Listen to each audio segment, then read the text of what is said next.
Halo anak-anak, Assalamualaikum warahmatullahi wabarakatuh. Selamat pagi semuanya. Apa kabarnya hari ini? Tetap semangat ya. Sebelum belajar, mari kita berdoa menurut agama dan kepercayaannya masing-masing. Berdoa dimulai. Ya, berdoa selesai. Hari ini kita akan belajar materi kelas 3, tema 7, subtema 4, pembelajaran 6, mengenai perkembangan teknologi transportasi. Adapun untuk tujuan pembelajaran kita hari ini, yang pertama, mengetahui jenis-jenis alat transportasi khusus. 2. Mengetahui hal-hal yang boleh dilakukan atau tidak boleh dilakukan kendaraan khusus. 3. Menghitung keliling bangun datar. Nah, hari ini kita masuk ke pembelajaran 6. Edo dan teman-temannya kagum dengan perkembangan alat transportasi. Alat transportasi digunakan untuk bermacam-macam kebutuhan. Nah, sekarang ayo membaca. Judulnya alat transportasi khusus. Beberapa alat transportasi digunakan untuk angkutan sehari-hari. Beberapa alat transportasi digunakan untuk tujuan khusus. Alat transportasi ini digunakan sesuai dengan kebutuhan. Alat transportasi dapat digunakan untuk mengangkut barang. Umumnya, orang mengangkut barang dengan truk. Truk adalah mobil dengan bak besar di belakang. Beras, gula, dan terigu diangkut oleh truk. Pasir dan semen juga dapat diangkut oleh truk. Truk dapat mengangkut berbagai macam barang. Ada kendaraan lain selain truk untuk dapat mengangkat barang, seperti kapal, kereta api, dan pesawat. Kendaraan khusus yang lainnya yaitu ada mobil ambulans. Mobil ambulans digunakan untuk mengangkut orang sakit. Di dalam mobil ambulans ada alat-alat kesehatan. Mobil ambulans juga dilengkapi dengan sirine. Sirine akan berbunyi saat mobil berjalan. Sirine memberitahu kendaraan lain untuk memberi jalan. Mobil ambulans harus segera tiba di tempat yang dituju. Adapun alat transportasi khusus lainnya adalah mobil pemadam kebakaran. Mobil pemadam kebakaran digunakan untuk memadamkan api saat ada kebakaran. Mobil pemadam kebakaran juga dilengkapi dengan sirine. Kita harus membeli jalan jika mobil pemadam kebakaran lewat. Nah, anak-anak, masih banyak lagi nih jenis alat transportasi khusus yang lainnya. Pelajari lagi macam-macam alat transportasi khusus.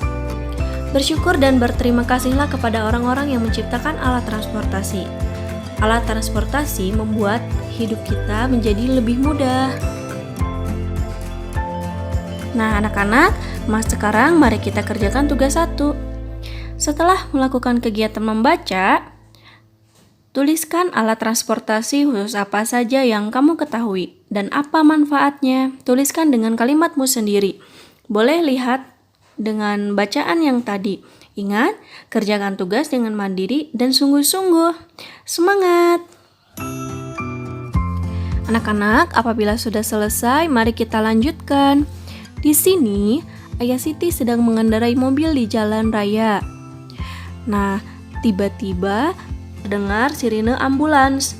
Siti mengingatkan ayah menepi dan memberi jalan untuk ambulans.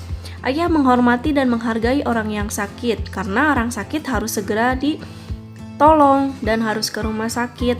Nah, anak-anak, pernahkah kamu melihat ambulans yang membunyikan sirine di jalan raya? Apakah semua mobil menepi seperti ayah Siti? Apakah yang harus dilakukan oleh mobil-mobil itu? Anak-anak hebat semuanya. Nah, diskusikanlah pengalamanmu dengan temanmu. Nah, mari kita simak. Ambulans merupakan kendaraan khusus yang digunakan untuk membawa orang sakit. Orang sakit harus segera ditolong.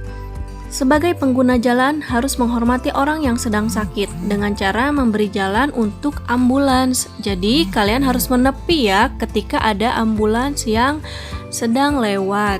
Nah, tepikan kendaraan kalian ke arah samping agar dapat memberi jalan untuk ambulans tersebut lewat dengan lancar.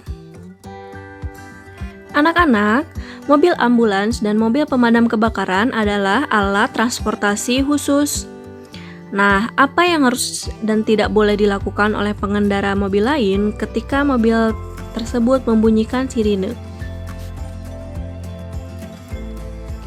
Ambulans dan mobil pemadam kebakaran ketika membunyikan sirine. Nah, yang harus dilakukan kendaraan lain yaitu segera memberi jalan atau menepi. Dan jika ambulan telah lewat, maka kembali pada jalur atau barisan semula. Nah, yang tidak boleh dilakukan mobil lain yaitu tetap berada di jalur lintas dan tidak mau memberikan jalan untuk ambulans. Itu tidak boleh ya, karena nanti akan menghambat pada orang yang sedang sakit tersebut atau orang yang sedang terkena musibah kebakaran. Anak-anak, mari kita kerjakan tugas yang kedua. Setelah melakukan kegiatan mengamati video pembelajaran tadi, tuliskan hal-hal lain yang harus dilakukan dan tidak harus dilakukan lainnya ketika ada mobil ambulan dan pemadam kebakaran membunyikan sirene di jalan. Silahkan tuliskan pada kolom yang sudah disediakan. Kerjakan juga tugas dengan mandiri dan sungguh-sungguh ya. Semangat! Kalian anak-anak hebat, anak-anak pintar dan penuh semangat. Bagus sudah mengerjakan tugas sampai sejauh ini. Mari kita lanjutkan. Nah, anak-anak, di dalam mobil ambulans ada tempat tidur untuk orang sakit. Jika panjang mobil ambulans 250 cm dan lebarnya 150 cm, berapa ukuran tempat tidur yang bisa masuk ke dalam ambulans? Buatlah dua kemungkinan ukuran tempat tidur. Lihatlah gambar persegi panjang di bawah ini. Jika panjangnya 250 cm dan lebarnya 150 cm, maka untuk menghitung kelilingnya yaitu seperti yang sudah kita pelajari bahwa untuk menghitung keliling persegi panjang yaitu dengan panjang ditambah lebar ditambah panjang ditambah lebar atau 2 dikali P ditambah L. Maka untuk keliling persegi panjang tempat tidurnya yaitu 250 cm ditambah 150 cm ditambah 250 cm ditambah 150 cm sama dengan 800 cm. Jadi untuk keliling ambulansnya itu 800 cm. Nah anak-anak, mari kita coba sama-sama untuk latihan kemungkinan yang pertama. Nah, karena keliling ambulansnya itu 800 cm, maka keliling tempat tidurnya harus kurang dari 800 cm. Misalnya, panjang tempat tidurnya itu 240 cm dan lebarnya 130 cm. Maka, untuk menghitung keliling tempat tidurnya yaitu 240 cm ditambah 130 cm ditambah 240 cm dan ditambah 140 cm, maka sama dengan 760 cm. Itu untuk kemungkinan yang pertama. Nah, mari kita coba lagi untuk kemungkinan yang kedua. Misalnya tempat tidurnya itu panjangnya 200 cm dan lebarnya 100 cm, maka untuk keliling tempat tidurnya yaitu 200 ditambah 100 cm ditambah 200 dan ditambah 100 cm, maka sama dengan 600 cm. Nah, itu untuk kemungkinan yang kedua. Nah, silahkan anak-anak semuanya berlatih untuk kemungkinan yang lainnya. Silahkan berlatih. Selanjutnya, mari kita kerjakan tugas yang ketiga. Mari kita kerjakan tugas 3 ya anak-anak. Nah, setelah mengamati video, buatlah 3 buah bangun datar, tentukan ukuran sisi-sisinya, dan hitung kelilingnya. Jadi nanti anak-anak silahkan membuat persegi panjang, lalu tentukan panjang dan lebarnya, dan kemudian hitung kelilingnya. Kerjakan tugas dengan teliti dan mandiri ya. Semangat anak-anak hebat. Alhamdulillah hari ini pembelajarannya sudah selesai. Terima kasih, semoga bermanfaat bagi kita semua.